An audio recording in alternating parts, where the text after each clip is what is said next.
Oh, ever hear about places where reality just bends? Were you not sure if what you seeing is real or just your mind playing tricks on you? Well, this is one of those stories.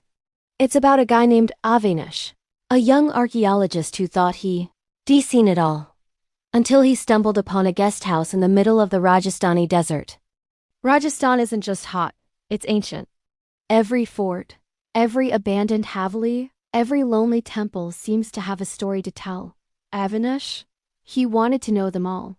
So one summer, he rented a small, isolated guest house near a tiny village, completely empty for years. The villagers went pale when he asked about it. "Don't go there," they warned. "People who enter don't come back the same. Some never come back at all." Avinash smiled politely. He'd heard countless ghost stories in his travels. He was smart, educated, rational. Superstitions didn't scare him. He ignored their warnings and made his way to the guest house. On the road, he saw an old man standing alone, raising a hand for a lift. Avinash slowed down, stopped, and the man silently climbed on. That touch, it was freezing, like ice in the middle of summer. And the smile, it didn't feel human. Avinash shivered. He didn't know it yet, but that man was the first sign that the house had already claimed him. When they reached the village, Avinash turned to ask where he should drop him. The seat was empty. The old man had vanished. Confused, he asked the villagers. "There was no one on your bike," they said. Avinash laughed nervously. "I must be imagining things," he muttered. The guest house looked fine at first. Clean, empty, normal, perfect for a night's sleep. But as soon as Avinash laid down, he felt watched. Not by anything he could see, just something. The kind of feeling that makes the hair on your arms rise and sends a shiver down your spine. The next day, Avinash tried to brush it off. He explored nearby ruins, took notes, and returned by evening. That night, things got weird. Footsteps echoed in empty corridors. Windows creaked open. And the mirror? It didn't reflect him properly. Shadows moved where there should be none. He shook his head. "I'm just tired," he whispered. Then came the night that changed everything. Avinash woke freezing, even though the desert outside was blazing hot.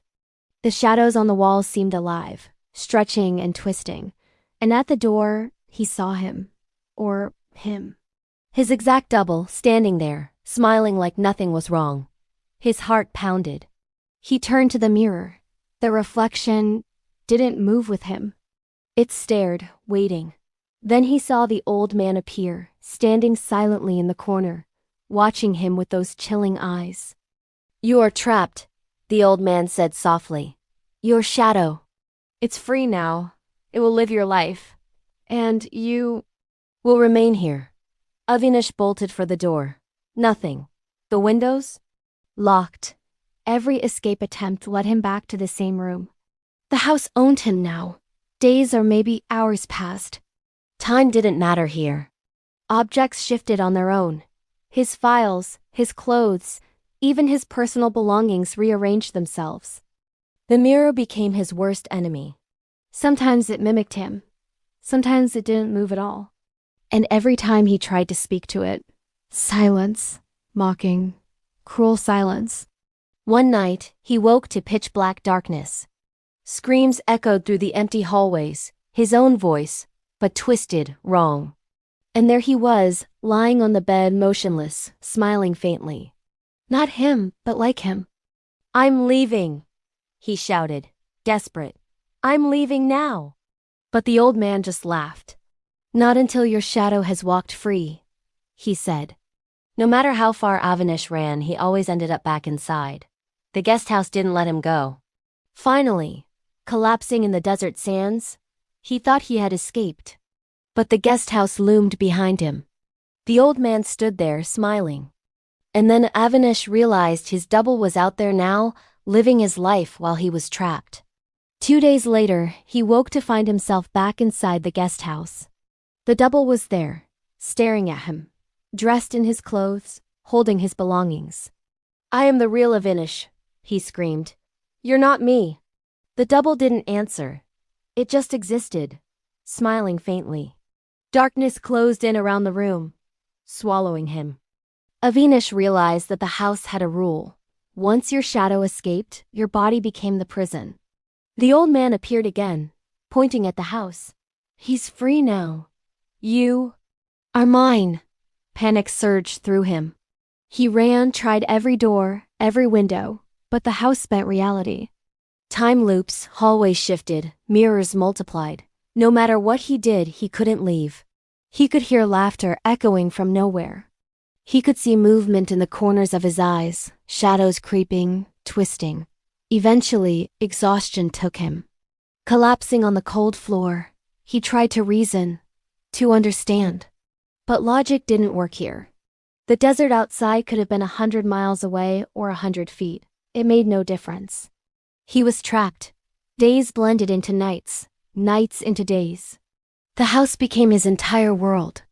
Every mirror reflected not only him, but his shadow, mocking him, living freely while he was chained to the same four walls.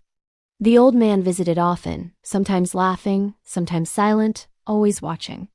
He could feel the presence of his double moving unseen, doing things he wanted to do, eating, sleeping, breathing, his life continuing while his own had stopped.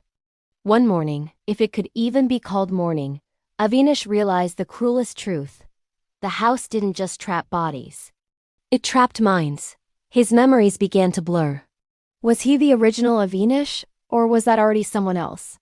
The mirrors seemed to answer him, showing faces that weren't his, shapes that weren't human, and shadows that twisted too perfectly to be real.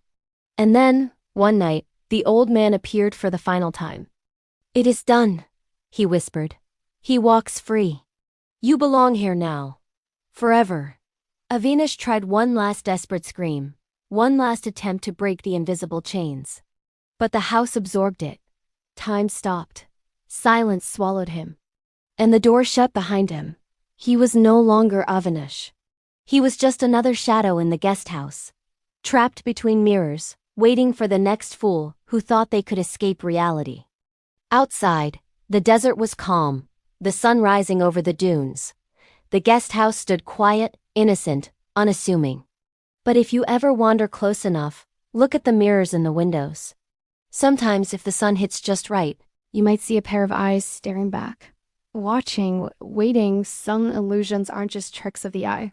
Some illusions want your life.